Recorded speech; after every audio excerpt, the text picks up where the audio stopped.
earning their stripes for motorsport, present the first national rally, the Tour de Total.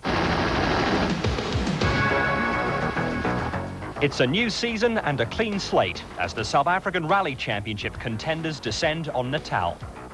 The sugarcane fields north and south of Durban will become the battlefield of a two-day fight to the end.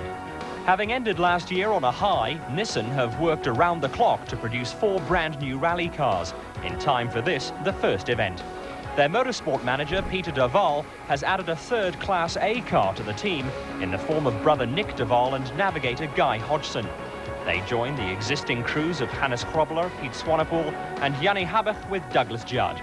Nick and Guy's move from Toyota to Nissan has reduced the Toyota Class A attack to 2, a situation that seems to suit the Toyota camp.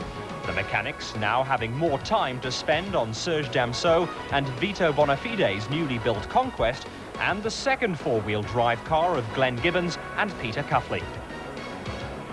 Ford have had to compromise in this event since their new four-wheel drive lasers are still far from completion in the Johannesburg workshops. They have, however, entered the newly signed team of Sarel van der Merwe and Frans Boshoff in a Cosworth-powered two-wheel drive Sapphire. This has reduced last year's champions Glyn Hall and Martin Botha to the ranks of spectator. The remaining classes are all hotly contested by both privateer and factory entries alike. The Durban event has always been popular, as this year's record entry of 74 cars confirms. Of the 74, 17 are factory entries, leaving 57 privateers in the field. The skies are clear and the streets are busy as the crews make their way to the start in the Motortown section of central Durban.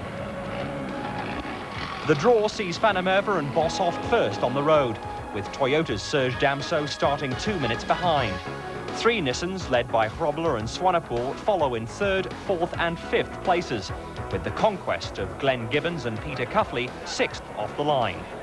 The Deputy Mayor of Durban gets Sarel and Frans on their way at exactly 2 p.m.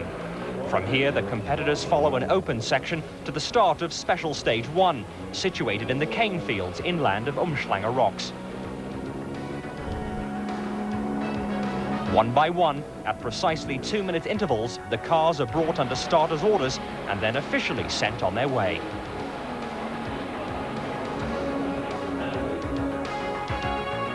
From Friday's Durban start, the route moves northwards for 6 daylight special stages. The rally passes close to Tongaat before sweeping up to the Stanger area, where 3 stages are run before the 6 p.m. servicing and supper break. On Special Stage 1, Sarel displays his aggressive driving style that has won him 11 championship titles. The powerful Cosworth motor unfortunately wasted with the lack of traction.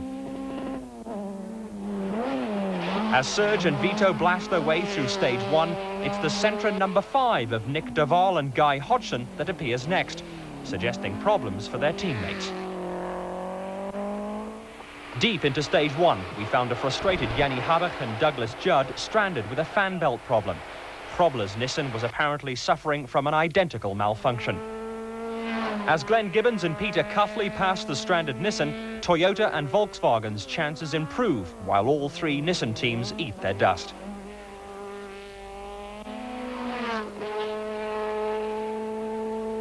Damso and Bonafide pull in for their servicing after Stage 2, as van der Merwe and Boshoff head for Stage 3 near the town of Tongaat. These 2 cars keep their positions on the road, with Damso having set the fastest times on the first 2 stages. While they remain virtually unaffected by the Nissan drama, Glenn Gibbons and Peter Cuffley are now placed 3rd on the road and fight for 2nd place on the scoreboard.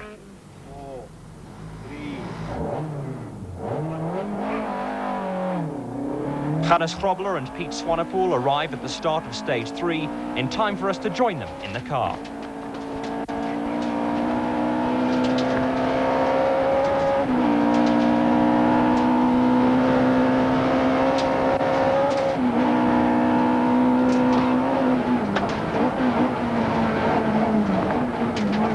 The brand new Sentras are without doubt a formidable challenge for the Class A honours, a fact that makes their fan belt problem so much more frustrating.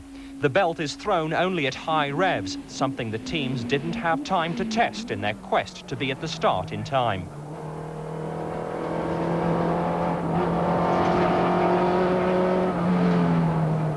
Exactly 5 kilometers into the stage, Hannes sees his rev counter flick into the red as the belt once again gives way.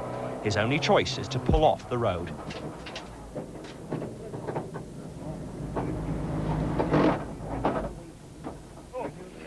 Temporary repairs will get them out of the stage. The prospects of curing the problem seem remote. Local lads Ralph Chadwick and Mike Constable, promoted this year to Class B, find themselves in a compromising situation. Down the field, the rally continues. For Nissan, though, the race is run. Motorsport manager Peter de Waal confirms his decision to withdraw. We built 4 cars before the rally, and it was a very, very big job.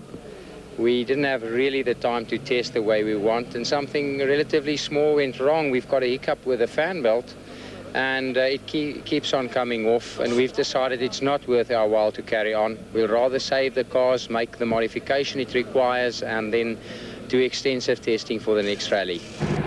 Sorrell's working hard. It seems the only time the Sapphire stands straight is at the starting line.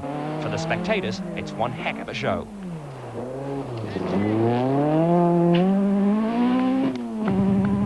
Serge Damso has the advantage of 4-wheel drive traction at hand. His winning stage times drive home the fact. While the road conditions are excellent, the surface is very dry and Serge is loving it. Glenn Gibbons has secured 2nd place on the score sheet, the Toyota literally flying.